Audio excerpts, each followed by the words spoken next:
تاش کے پتے، جرم کی بساط پر کھیلی جانے والی خونی بازی، ایک سنسنی خیز اور دلچسپ ترین ایڈونچر ناول، مصنف علیم الحق حقی۔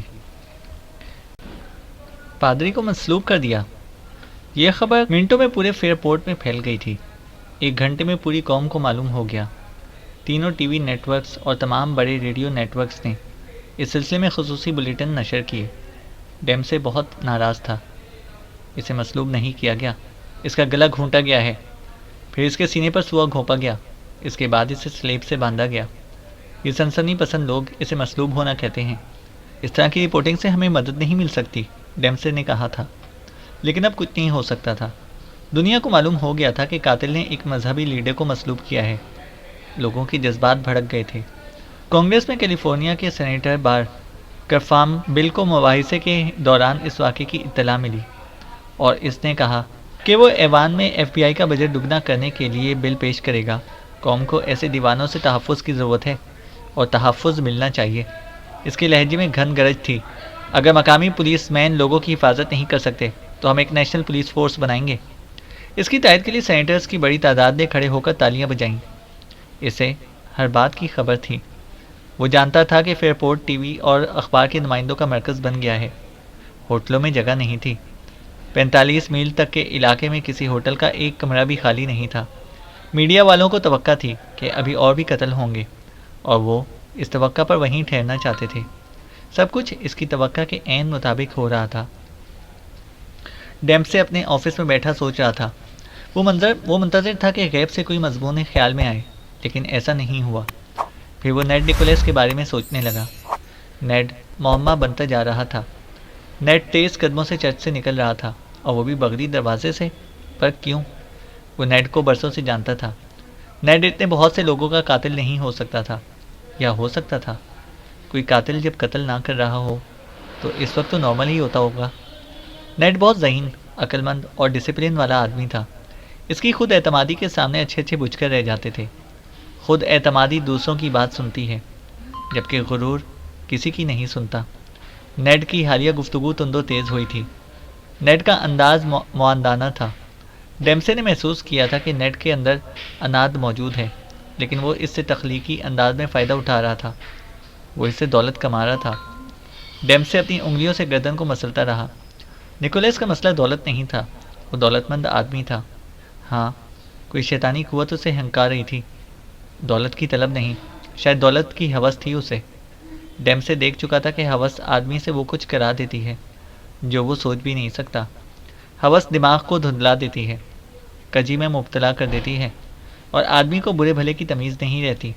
کیا نکولس بھی اس حال کو پہنچ چکا ہے؟ لوگ دولت پر اتنا کیوں مرتے ہیں؟ وہ خود اور برینڈا دولت کے بغیر بھی بڑی خوشگوار زندگی گزار رہے تھے۔ وہ ایک دوسرے کے لیے بڑی دولت تھے، اور سینڈی ان دونوں کے لیے بڑی دولت تھی۔ اس نے اپنی میز پر رکھی سینڈی کی تصویر کو اٹھایا اور محبت سے اسے چوم لیا۔ نکولس اور ہیٹی کے درمیان کیا تعلق تھا؟ فیئر پورٹ افواہوں کا شہر تھا، لیکن نکولس اور ہیٹی پر کبھی کسی نے انگشت نمائی نہیں کی تھی۔ ان کے درمیان کاروباری تعلق تھا۔ اس نے سوچا کہ ہیٹی کی وصیت کو چیک کرنا ہوگا۔ نکولس ہیٹی کی جاگیر کا منتظم تھا۔ ہیٹی کی وصیت بھی یقیناً اس کے پاس ہوگی۔ ڈیمسے کو احساس ہوا کہ وہ نکولس کے بارے میں بہت سخت ہو کر سوچ رہا ہے۔ 1:15 پر پکولو نیڈ نکولس کو اس حال میں ہیڈ کوارٹرز میں لایا کہ نکولس آگ بگولا ہو رہا تھا۔ اس کے ہونٹ بھینچے ہوئے تھے اور آنکھیں شعلے اگل رہی تھی۔ جم، یہ کیا بکواس ہے؟ وہ ڈیمسے پر بگڑ گیا۔ تمہارا یہ بل ڈاگ مجھے میری کار سے گھسیٹ کر نکالتا ہوا لایا ہے۔ میں گرل فرینڈ کے ساتھ لنچ پر جا رہا تھا۔ میرا بازو اس کی گرفت سے دکھ رہا ہے۔ میں تم لوگوں پر کیس کر دوں گا، نیڈ بولا۔ شٹ اپ نیڈ، سکون سے بیٹھ جاؤ، ڈیمسے نے سرد لہجے میں کہا۔ ہم پہلے ہی پریشان ہیں، ہم نہیں چاہتے کہ اس میں اضافہ ہو، تمہاری طرف سے بھی۔ پکولو نے نیڈ کا بازو چھوڑا۔ نیڈ کاؤچ کی طرف بڑھا۔ لیو، شکریہ، اب ہمیں اکیلا چھوڑ دو، ڈیمسے نے پکولو سے کہا۔ پھر وہ نکولس کی طرف مڑا۔ ہاں نیڈ، اب بتاؤ تم چرچ میں کیا کر رہے تھے؟ نکولس انکار کرنے والا تھا، لیکن ڈیمسے کے چہرے کا تاثر دیکھ کر ارادہ بدل دیا۔ میں فریڈرک سے ہیٹی کی آخری رسومات کے سلسلے میں معلوم کرنے گیا تھا۔ میں ہیٹی کی جاگیر کا منتظم تھا اور اس کی وصیت پر بھی مجھے عمل درآمد کرانا تھا۔ تم تو یہ بات جانتے ہی ہو، نیڈ نے کہا۔ تم اس سے ملے؟ ڈیمسے اب بھی اسے گھور رہا تھا۔ نہیں، میں پہنچا تو وہ مر چکا تھا، سلیب پر لٹکا ہوا تھا۔ وہ بہت خوفناک منظر تھا۔ میں بہت تیزی سے وہاں سے نکلا، نیڈ نیکولس نے کہا۔ تم نے ہمیں فون کیوں نہیں کیا؟ جم بولا۔ میں نے سامنے سے سیکسٹن کو آتے ہوئے دیکھ لیا تھا، مجھے معلوم تھا کہ وہ پولیس کو مطلع کر دے گا۔ میں ملوث ہونا نہیں چاہتا تھا، نیکولس نے کہا۔ کیا تم نے اسے قتل کیا تھا؟ ڈیمسے نے صاف لفظوں میں پوچھا۔ گڈ گاڈ، نہیں بھائی، نیکولس نے بے ساختہ کہا۔ میں تو خون دیکھ بھی نہیں سکتا، میری طبیعت بگڑنے لگتی ہے۔ ڈیمسے نے سوالات کا رخ بدل دیا۔ نیڈ، ہیٹی کی وصیت میں تمہارا تذکرہ ہے؟ اس نے بے حد اچانک پوچھا۔ نیکولس ہچکچایا۔ اس نے ایک گہری سانس لی، پھر بولا، ہاں جم، تمہیں یہ بات معلوم ہونی ہی چاہیے۔ ہیٹی کی تقریباً آدھی جائیداد مجھے ملے گی۔ یہ تو زبردست محرک ہے قتل کا، ڈیمسے نے سیٹی بجانے کے والے انداز میں ہونٹ سے کوڑے۔ نیکولس نے اس بات میں سر ہلایا۔ میں تمہیں بتا دوں کہ جج والر کے معاملات بھی میں ہی سنبھالتا تھا، اس کی وصیت پر عمل درآمد بھی مجھے ہی کرانا ہے۔ دونوں ایک دوسرے کی آنکھوں میں دیکھتے رہے، پھر ڈیمسے نے کہا، لگتا ہے تم بری طرح پھنس گئے ہو۔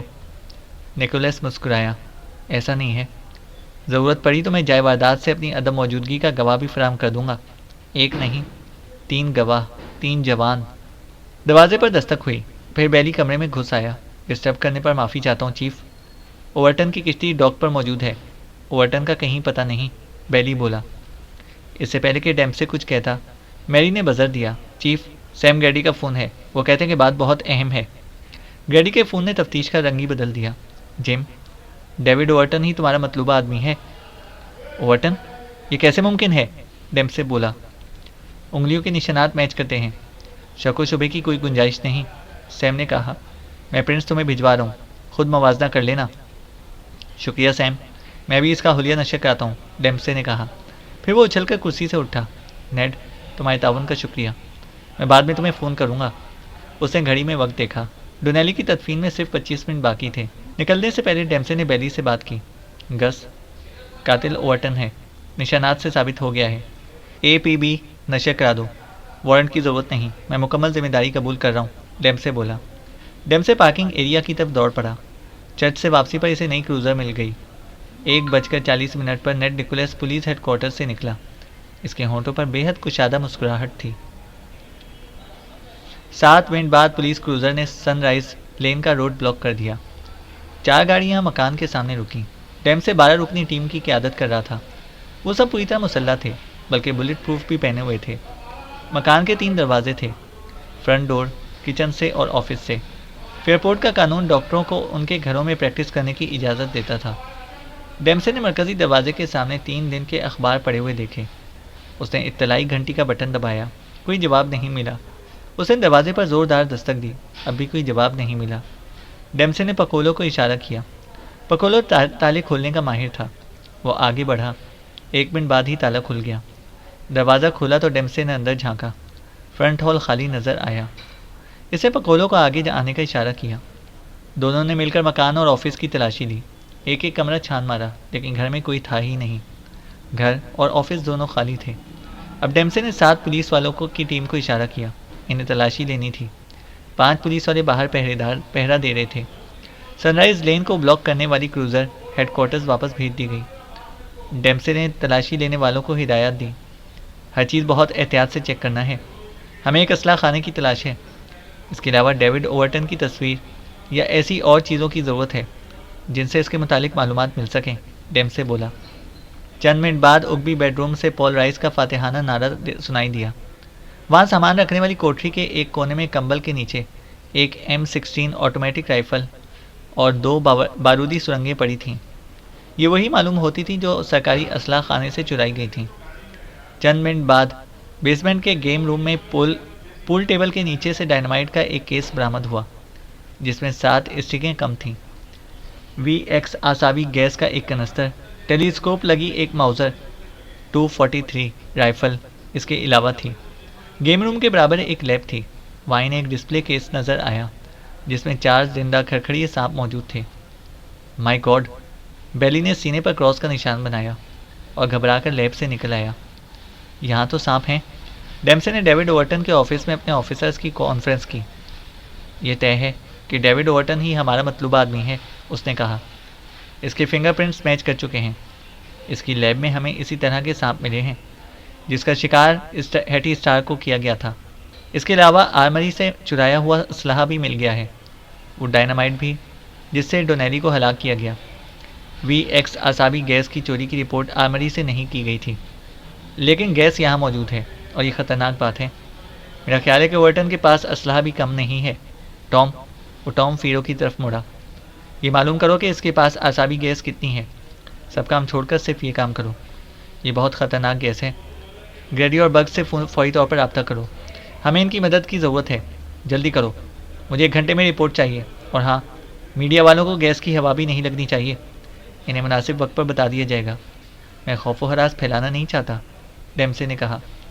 ٹام فیرو نے سر کو تفہیمی جنبش دی اور خاموشی سے کمرے سے چلا گیا۔ ڈیمسے اٹھ کھڑا ہوا، اب وہ بیلی کو دیکھ رہا تھا۔ گس، اوورٹن کا مکمل حلیہ وائر سروسز سے جاری کرا دو۔ اس کی کوئی تصویر بھی ملی؟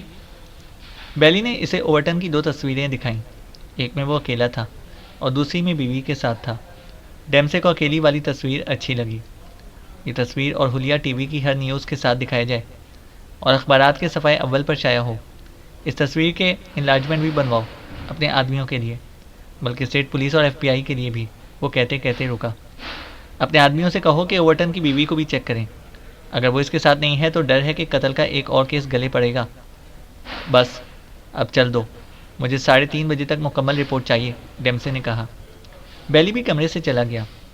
پال اور لیو، تم 4 آدمیوں کے ساتھ اس مکان کو چھان ڈالو۔ اگر اوورٹن نے کوئی پن بھی چھپائی ہے تو وہ بھی مل جانی چاہیے۔ کوئی کام کی چیز ملے تو مجھے کال کر دو۔ اب مصروف ہو جاؤ۔ اوورٹن کے کمرے میں ڈیمسے اکیلا رہ گیا۔ ایک احساس نے اسے فکرمند کر دیا تھا۔ اسے رہ رہ کر خیال آ رہا تھا کہ اس معاملے میں کہیں کوئی گڑبڑ ہے، کوئی کڑی نہیں مل رہی، لیکن کیا؟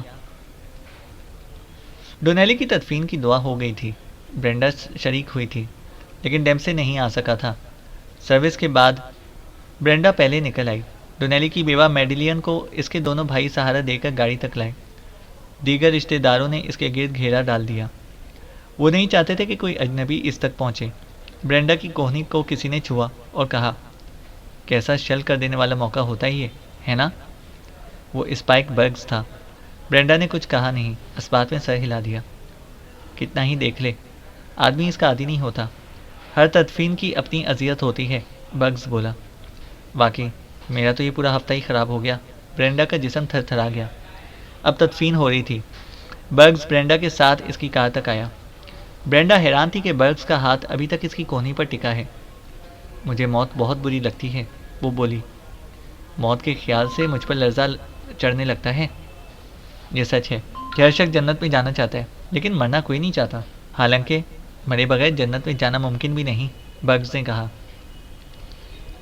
ڈیمسے ہیڈ کوارٹر واپس پہنچا تو لیب سے اطلاع ملی کہ برف کے سوئے پر سیدھے ہاتھ کے انگوٹھے کا ایک واضح نشان ملا ہے۔ اسے اوورٹن کے پرنٹ سے ملایا گیا، نتیجہ مثبت تھا۔ یہ تو پتہ چل گیا کہ وہ کون ہے، اب اسے پکڑنا ہے، ڈیمسے نے کہا۔ پھر بھی میں صبح کے مقابلے میں بہت بہتر محسوس کر رہا ہوں۔ اس نے گریڈی اور برگز کو فون کر کے اب تک کی پروگریس بتائی۔ ایف بی آئی نے اوورٹن کو اپنی مطلوبہ لسٹ پر پہلے نمبر پر رکھ لیا۔ یہ سن کر دونوں پریشان ہوئے کہ ہو سکتا ہے کہ اوورٹن کے پاس زہریلی گیس بھی ہو۔ انہوں نے 4 بجے ملنے کا فیصلہ کیا۔ گریڈی نے کہا کہ وہ اپنے ساتھ 2 اسسٹنٹ بھی لائے۔ ڈیمسے کو اس پر کوئی اعتراض نہیں تھا، وہ سب جانتے تھے کہ صورتحال کتنی سنگین ہے۔ 2:30 بجے ٹام فیرو نے ایک اچھی اطلاع دی۔ اسے بہت سکون سے اپنی دریافت کے متعلق بتایا، لیکن اس کی آنکھوں میں فخر کی چمک تھی۔ اوورٹن کے پاس اب وی ایکس گیس نہیں ہے، اس نے کہا۔ ڈیمسے اپنی کرسی سے اٹھ کھڑا ہوا۔ اس کا انداز فاتحانہ تھا۔ اس نے فیرو سے ہاتھ ملایا اور دوسرے ہاتھ سے اس کا کندھا تھپ تھپایا۔ خدا کا شکر ہے، اس کے لیے میں نے کم از کم 20 فون کالز کی ہیں، ٹام نے وضاحت کی۔ آخرکار محکمہ جنگ میں کسی کو یاد آ گیا کہ وی ایکس گیس کا ایک کنسٹر کسی ایجنسی کو تجربے کے لیے دیا گیا تھا۔ خیال ہے کہ CIA کو دیا گیا تھا۔ اس کا کہنا ہے کہ بس وہی ایک کنسٹر باہر گیا ہے۔ انہیں اندازہ نہیں کہ گیس اوورٹن تک کیسے پہنچی۔ بہرحال انہوں نے درخواست کیا کہ اس معاملے کو اچھالا نہ جائے۔ ڈیمسے مسکرانے لگا۔ مجھے تو یہ عجیب سا لگا کہ اوورٹن گیس کو کیوں چھوڑ بھاگا۔ لیکن آپ کو حیرت نہیں ہوئی؟ فیرو نے کہا۔ مجھے حیرت نہیں ہوئی، ڈیمسے نے اعتراف کیا، اس لیے کہ وہ ایک ایک کر کے قتل کر رہا ہے۔ بہت سے لوگوں کو بیک وقت ختم کرنے میں اس سے دلچسپی نہیں، پھر وہ منتخب افراد کو ہی قتل کر رہا ہے،